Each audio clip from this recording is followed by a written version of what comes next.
কদমপুর গ্রামে মদন ও বিমল নামে দুই ভাই থাকত। তাদের একটি মিষ্টির দোকান ছিল। মদন ছিল খুবই লোভী ও হিংসুটে। সে তার ভাই বিমলকে দিয়ে সারা দিনরাত দোকানে কাজ করাতো। কিরে বিমল, সব কাজ হয়ে গেছে? আজ যেটা বলেছিলাম মনে করে সেটা মিশিয়েছিস তো? হ্যাঁ দাদা, তোমার কথা মতো আমি সব কাজ করে দিয়েছি। বলছি দাদা, এইটা না মেশালে কি হয় না? দেখছিস না, এটা মেশানোর ফলে আমাদের দ্বিগুণ লাভ হচ্ছে। এটা মিশিয়ে ব্যবসা করলে অল্প কয়েকদিনের মধ্যেই আমাদের অনেক টাকা লাভ হয়ে যাবে। কিন্তু এইভাবে ভেজাল মিশিয়ে মিষ্টি বিক্রি করাটা ঠিক নয়।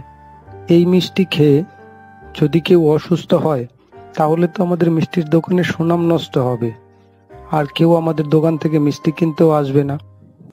তুই কি বুঝিস ব্যবসা সম্বন্ধে? এইভাবে ব্যবসা না করলে জীবনে কখনোই উন্নতি করতে পারবি না। আর আমি এইভাবেই ব্যবসা করব। আমার কথাই শেষ কথা। তুই আমার সাথে ব্যবসা নিয়ে কথা বলতে আসিস না। এইভাবেই মদন তার ভাইকে উল্টোপাল্টা কথা শুনিয়ে দিল। তাই বিমল খুবই মন খারাপ করে বাড়িতে চলে আসলো। কি গো, তোমার যে আজ এত দেরি হলো আসতে, কিছু হয়েছে নাকি? কি আর হবে, দোকানের এত কাজ সামলাতে সামলাতে অনেক দেরি হয়ে গেল। তারপর প্রতিদিন তো দাদার উল্টোপাল্টা কথা শুনতেই হয়। কেন, আজ আবার দাদা তোমাকে কি বলল? এইভাবেই বিমল তার স্ত্রীকে সমস্ত কথা খুলে বলল। পরের দিন সকালে বিমল আবার রোজকার দিনের মতো কাজে বেরিয়ে পড়ল। মদনদা, আমাকে 10 পিস রসগোল্লা আর 10 পিস সন্দেশ দাও তো। হ্যাঁ দাঁড়াও, এক্ষুনি দিচ্ছি। বলছি মদনদা, তোমার দোকানের রসগোল্লা আর আগের মতো স্বাদ নেই। আগে খেতে বেশ ভালো লাগতো, এখন স্বাদটা যেন প্রায় হারিয়ে গেছে। হ্যাঁ, কি বলছো তুমি? আমার দোকানে রসগোল্লা কিনা স্বাদ নেই? আমার দোকানের মতো রসগোল্লা তুমি আর কোথাও পাবে না। যাও যাও, তোমার রসগোল্লা নিতে হবে না। কি মদনদা, তুমি রেগে যাচ্ছ কেন? আমাদের দোকানে আর মিষ্টির দোকান কোথায় যে আমি ওর সাথে তোমার তুলনা করব? মিষ্টির স্বাদটা অন্যরকম লাগছিল, তাই তোমাকে বললাম। আচ্ছা দাও দাও, রসগোল্লাটা দাও দেখি। রসগোল্লা নিয়ে আমাকে আবার বাড়ি ফিরে যেতে হবে। এখন দিয়ে দিচ্ছি, কিন্তু এরপর থেকে আমার দোকানে রসগোল্লা নিয়ে কোনো খারাপ কথা বললে তোমাকে রসগোল্লা দেওয়াই বন্ধ করে দেব। এইভাবেই সবাই বাধ্য হয়ে মদনের দোকান থেকে মিষ্টি কিনতো। আর মদন সবাইকেই কিছু না কিছু কথা শোনাতো। দেখলে তো দাদা, আমি তোমাকে বারবার বারণ করেছিলাম ভেজাল মিশিয়ে মিষ্টি বিক্রি করো না। দেখলে তো, ভেজাল মিশিয়ে মিষ্টি বিক্রি করার ফল। এখন তো রোজ কেউ না কেউ এসে রোজ আমাদের মিষ্টির বদনাম করে। দাদা, এখনো সময় আছে, ভেজাল মেশানো বন্ধ করো, সৎ পথে ব্যবসা করো। তোকে না আমি বলেছি তুই আমার ব্যবসা সম্পর্কে কোনো কথা বলবি না?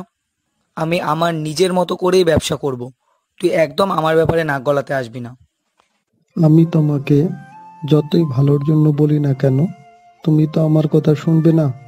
তোমার যেভাবে ইচ্ছে তুমি সেভাবেই ব্যবসা করো। আমি কালকে থেকে আর তোমার দোকানে আসবো না। আমি এখন চললাম। হ্যাঁ, যা যা, আমার দোকান আমি নিজেই সামলে নিতে পারবো। এইভাবেই তারা দুই ভাই মিলে ঝগড়া করতে লাগলো। কিছুক্ষণ পর বিমল রাগ করে বাড়িতে ফিরে আসলো। কি গো, তুমি আজ এত তাড়াতাড়ি ফিরে আসলে যে? আজও কি দাদার সাথে কোনো ঝামেলা হয়েছে নাকি? কি আর বলবো, আজ তো দাদা একেবারেই তার সীমা পেরিয়ে গেছে। দাদাকে যতই ভালোর জন্য বলতে যাই না কেন, দাদা আমার কোনো কথা না শুনে আমাকে উল্টোপাল্টা কথা শুনিয়ে দেয়। আমি দাদাকে সোজাসুজি বলে দিয়েছি, কালকে থেকে আমি আর দাদার দোকানে যাব না। তাহলে কি করবে, কিছু ভেবেছো? দাদাকে তো বলে আসলাম কাল থেকে ওর দোকানে আর কাজে যাব না, কিন্তু এখন করবোটা কি? হাতে তো তেমন টাকা পয়সাও নেই। আমি বলছিলাম কি, তুমি তো বেশ ভালোই মিষ্টি বানাতে পারো। তাহলে তুমি নিজেই একটা মিষ্টির দোকান খুলে ফেলো।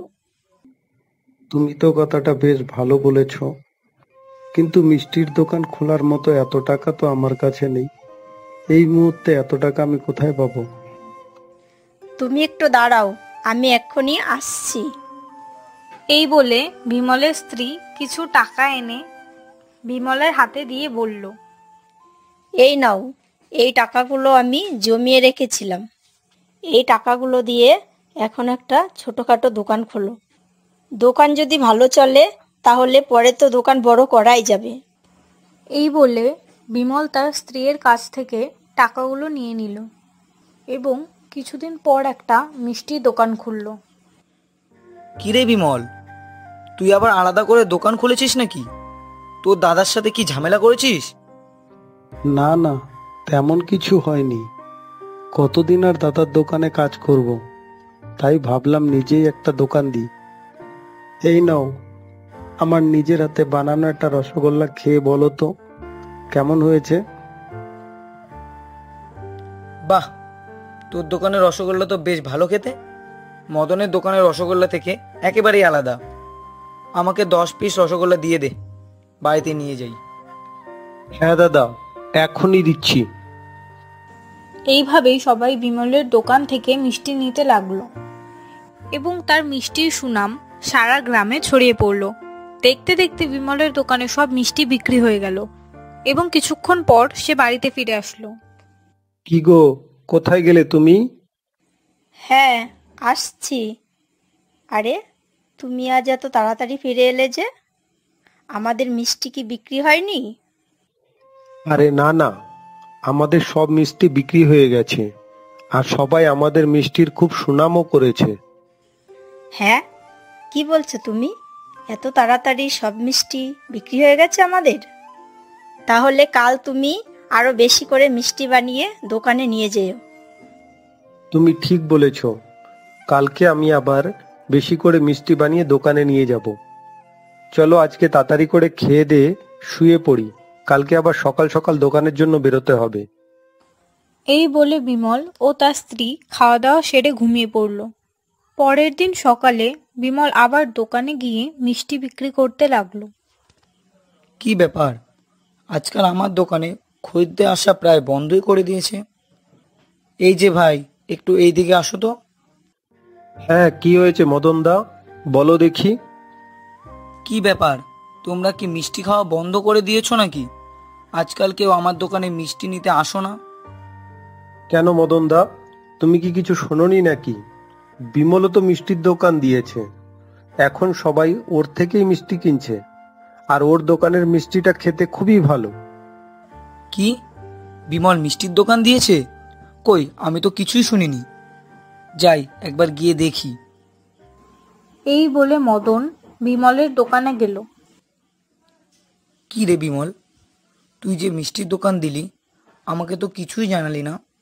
তুই জানিস তো তুই দোকান দেওয়ায় আমার কতটা লস হয়ে গেছে।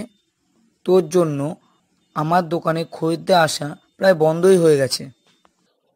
দাদা, আমি যখনই তোমাকে সৎ পথে ব্যবসা করার কথা বলতাম, তখনই তুমি আমাকে উল্টোপাল্টা কথা শুনিয়ে দিতে। তোমার ব্যবসা আমার জন্য কোনো রকমই ক্ষতি হয়নি, এটা তোমার লোক ঠকিয়ে ব্যবসা করার ফল।